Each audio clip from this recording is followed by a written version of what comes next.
ఇలా మోడీ గారికి ఓటేసిన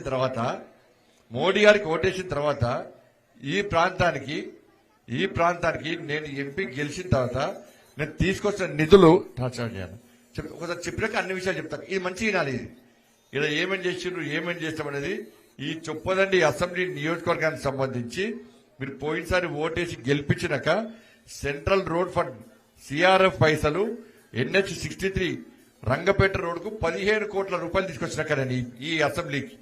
ఇలా మల్యాల పేడపల్లి రోడ్కు 20 కోట్లు పట్టుకొచ్చిన, ఇలా మల్యాల వెదర రోడ్కు 3,71,00,000 పట్టుకొచ్చిన, రామడుగు చొప్పదండి వయా గుండి రోడ్కు 2,90,00,000 పట్టుకొచ్చిన, ఇలా మల్లాపూర్ జగ్గారావుపల్లి వయా కొత్తపేట వెంకట్రావుపల్లి రోడ్కు 4,40,00,000 పట్టుకొచ్చిన, హిమ్మద్రావుపేట రామారావుపేట వయా నాచుపల్లి రోడ్కు 2,44,00,000 రూపాయలు పట్టుకొచ్చిన. దాంతోపాటు ఈ అసెంబ్లీకి నరేంద్ర మోడీ గారు ఇచ్చిన పైసలు లెక్క చెప్తారు. అక్క ఉపాధి పైసలు 100 రోజుల కూలి పైసలు ఓడిస్తారు ఎవరు? మరి అన్ని మోడీ అంటారు, ఓటు కట్టేందుకు వేసిరు అక్క అర్థం కాలే.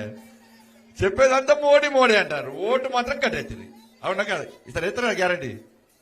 ఇక ఉపాధి పైసలు ఎన్ని ఇచ్చినామంటే 100 రోజుల పైసలు 1 కోటి కాదు, 100 కోట్లు కాదు, 50 కోట్లు కాదు, 150 కోట్లు కాదు, 167,42,00,000 రూపాయలు ఇచ్చినాం. 167,42,00,000 రూపాయలు ఇచ్చినాం.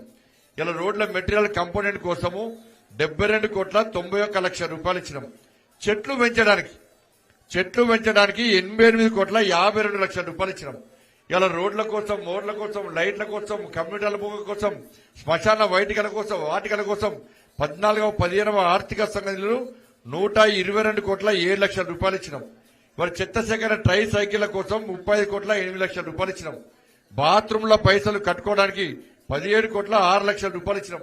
రైతులకు కిసాన్ సమ్మాన్ నిధి 269,04,00,000 రూపాయలు ఇచ్చినాం. ఇది చొప్పదండి నియోజకవర్గానికి అక్క. ఇక మీ కొడిమేళకి ఏమి ఇచ్చామంటే మీ కొడిమేళకే ఓన్లీ మీ కొడిమేళకి ఇచ్చింది ఉపాధి కూలి పనుల కోసం 44,33,00,000 రూపాయలు ఇచ్చినాం. దాంతోపాటు మెటీరియల్ కంపోనెంట్ కోసం 16,59,00,000 రూపాయలు ఇచ్చినాం. చెట్లు పెంచడానికి 10,91,00,000 రూపాయలు ఇచ్చినాం. 14వ 15వ ఆర్థిక సంఘ నిధులు 19,70,00,000 రూపాయలు ఇచ్చినాం. చెత్త సేకరణ సైకిల్ కోసం 6,48,00,000 రూపాయలు ఇచ్చినాం. మరుగుదొడ్ల నిర్మాణానికి 2,22,00,000 రూపాయలు దమ్మొస్తుందక్క చెప్పి ఇలా కేసీఆర్ కొడుకు పోయి తిడుతున్నాను. ఇలా 7 పడితే 24 గంటలు తిరుగుతూ ఉంటాడు కేసీఆర్ కొడుకు. కండకవరం తలకాకెక్కింది కేసీఆర్ కొడుకు. ఇంకా వాళ్ళ అయ్యా ముఖ్యమంత్రి ఉన్నాడు అనుకుంటాడు. ఏ పాపం చేసాక కేసీఆర్ ఫామ్ లో జాగ అడిగిందా నేనేమన్నా? ఇవాళ వినోద్ కుమార్ ఆస్తులకెళ్ళిన వాట అడిగిందా నేనేమన్నా? పొట్టు తిట్టకుండా సాబితనే ఉంటాడు. 24 గంటలు అతను కొడిమేళకి వస్తాడు. నేనంటే పార్లమెంట్ లో మాట్లాడలేదట. మరి ఆయన ఒకటి ఇప్పుడు వినోద్ కుమార్ అంటే వస్తాడు పచ్చి అరుగునే ఆయన వస్తే ఆయన పార్లమెంట్ లో మాట్లాడినాడు. బాగా తెలుగుతాడు. ఈ టీవీ మొదలంతా తెలివారట. పార్లమెంట్ లో బాగా మాట్లాడిండట ఆయన. నేనంటే ఏం మాట్లాడలేదట. మరి పీకుడు ఆయన మాట్లాడే పార్లమెంట్ లో మాట్లాడితే మరి ఈ రోడ్ల పైసలు ఇచ్చిందాక ఈ కరీంనగర్ జగిత్యాల రోడ్డు పైసలు ఎవరు తీసుకొచ్చారు? 2,000 కోట్ల రూపాయలు నేను పట్టుకొచ్చిన, ఆయన పట్టుకొచ్చిందా? 10 సంవత్సరాలు పార్లమెంట్ లో బాగా పీకుడు మాట్లాడినావు కదా కేసీఆర్ కొడుకా, నువ్వు చెప్తున్నావు కదా. ఈ జగిత్యాల కరీంనగర్ రోడ్ల పైసలు 10 సంవత్సరాలు ఎందువరకు రాలే? నేను పట్టుకొచ్చినాక 2,000 కోట్ల రూపాయలు. కరీంనగర్ వరంగల్ పనులు నేను ప్రారంభించిన 2,000 కోట్లు పట్టుకొచ్చిన నరేంద్ర మోడీ గారితో వరంగల్ ప్రారంభించినాం. మరి 10 సంవత్సరాల పార్లమెంట్ లో బాగా మాట్లాడిన వ్యక్తి ఈయన వరంగల్ కరీంనగర్ వరంగల్ రోడ్డు పైసలు ఎందువరకు రాలే? ఇలా ఎలుకతుర్తి సిద్దిపేట 500 కోట్లు నేను పట్టుకొచ్చిన పనులు స్టార్ట్ చేసినాం. మరి ఆ పైసలు ఇన్ని రోజులు ఈయన మేధావి ఎందుకు పట్టుకు రాలే? కరీంనగర్ లో గేట్ పడతాక రైల్వే గేట్ పడితే 30 సంవత్సరాలే. పేదలు హాస్పిటల్కి వస్తారు, అంబులెన్స్ అందరు చచ్చిపోతున్నారు, అర్జెంట్ పనులు చచ్చిపోతున్నాడు. 30 సంవత్సరాల నుంచి వీళ్ళు ఏం పట్టించుకోలే. నేను మొన్న గెలిచినాక 154 కోట్ల రూపాయలు పట్టుకొచ్చి రైల్వే పనులు ప్రారంభించినాం. 154 కోట్ల రూపాయలు పట్టుకొచ్చిన మొన్న. నేను పట్టుకొస్తే ఏమైనా ఢిల్లీకి పోయి చూసి టక్కడ కొబ్బరికాయ ఒకటి పీకి రాపా. నేను కరీంనగర్ పట్టుకొస్తే నేను లేనప్పుడు కొబ్బరికాయ ఒకటి పీకి రాపా. ఇవాళ పట్టుకొచ్చింది నేను. ఈయన పార్లమెంట్ లో మాట్లాడితే మరి ఏం పట్టుకొచ్చింది? ఈయన ఇంకా రైల్వే స్టేషన్ కి 50 కోట్లు నేను పట్టుకొచ్చిన, ఈయన పట్టుకొచ్చిన అంటాడు.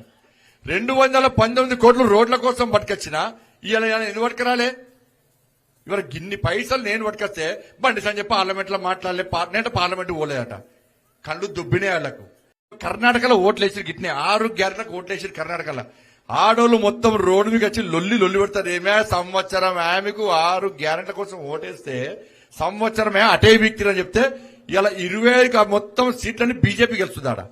ఆడ బాంబులు వేల్చి రకం మన బాంబులు వేల్చినాడు ఎక్కడో తెలుసా? బాంబులు వేసినాడు మన జగిత్యాలోడు పిఎఫ్ఓడు పోయి కర్ణాటకలో బాంబులు వేల్చిండు. జగిత్యాలోడు పోయి దేశం మొత్తం బాంబులు వెళ్తున్నారు. జగిత్యాలు మనదే కదా, ఈ పక్కకున్న కూడా కేసీఆర్ దొరకవట్లే. వాళ్ళ పైసలు ఇచ్చిర్రు, ఆ బాంబులు వేసే వరకు పైసలు ఇచ్చారు. టీఆర్ఎస్ వాళ్ళు పైసలు ఇస్తే టీఆర్ఎస్ వాళ్ళు ఇస్తారా? మేము ఇద్దానికి కాంగ్రెస్ వాళ్ళు ఇచ్చారు పైసలు. బాంబులు వేల్చడానికి పైసలు ఇస్తారు, మన సర్వనాశనం చేసే పైసలు ఇస్తారు, మన దేవులను తిట్టడంలో పైసలు ఇస్తారు. కానీ మన పేదలకు మాత్రం ఇండ్ల కోసం పైసలు దొరికాయి, వాళ్ళకు పెన్షన్ల కోసం పైసలు దొరికాయి, పేదోళ్ళకి ఇద్దామంటే పైసలు దొరికాయి. బాంబులు వేల్చడంలో మాత్రం పోటీ పడి జగిత్యాల కాంగ్రెస్ వాళ్ళు బీఆర్ఎస్ వాళ్ళు పైసలు ఇచ్చి వీళ్ళు పైసలు ఇచ్చి పెంచితే వాడు పోయి కర్ణాటకలో బాంబులు వేల్చింది. గిది వీళ్ళ పరిస్థితి. అందుకే ఇలా ఎవరు గెలవాలన్నా, ఎవరికి న్యాయం జరగాలన్నా మన నరేంద్ర మోడీ ప్రధానమంత్రి కావాలి. నరేంద్ర మోడీ ప్రధానమంత్రి కాకుండా మన బతుకులు బాగుపడేక